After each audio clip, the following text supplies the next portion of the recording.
All right, Jeff, thanks so much. Well, we're joined this morning by Kaylee Walker from AMBI to talk about the Rogue Valley Pride happening this week. Kaylee, thank you so much for being in here this morning and joining us. Yeah, thanks for having me. Well, Kaylee, I just wanted to ask real quick. We've been seeing some events really throughout the week. It started up on Saturday. First, can you tell us a little bit about some of the events that have led up to today and what people can expect to see Pride-related events going on this weekend? So Saturday we did have our kickoff party at Standing Stone Brewery in Ashland, which was really fun. We have had the Monday Madness Mixer at the Hall in Grants Pass, and we've been having Let's Meet for dinners and all these other different events so far.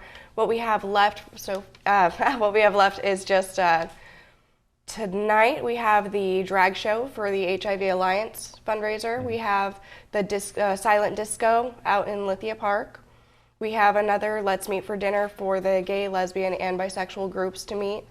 And we also have bedpost confessions. And then tomorrow is the big day where we have the parade, we have the booths, we have everything happening in the band shell, and then we have the massive, big deal, gonna be a super fun time, Glowing with Pride party at the Elks Armory.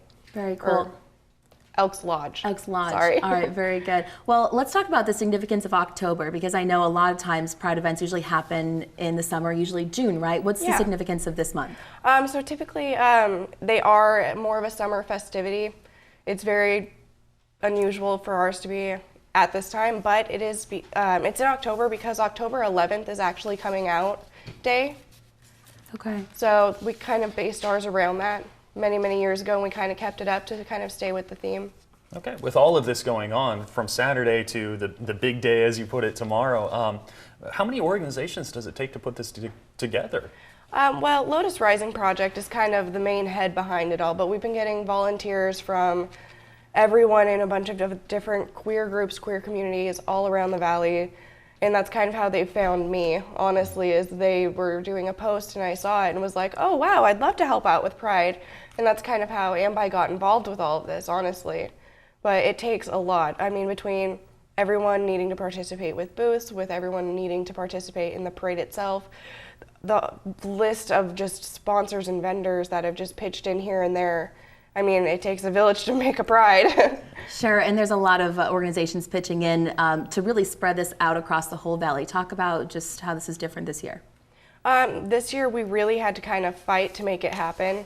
We all really kind of had to push ourselves in ways we didn't expect, and we had to branch out to all over Southern Oregon. It wasn't just, oh, let's just get Ashland. We didn't have the same resources that Southern Oregon usually has, so we really have been grasping and doing kickoff parties and all the way from Grants Pass to Ashland, and just everyone in between, just kind of really rallying the troops, getting the queer family together to come together for Pride.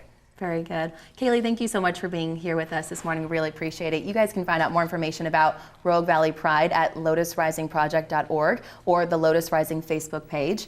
And you can also head over to our Facebook page at KOBI-TV.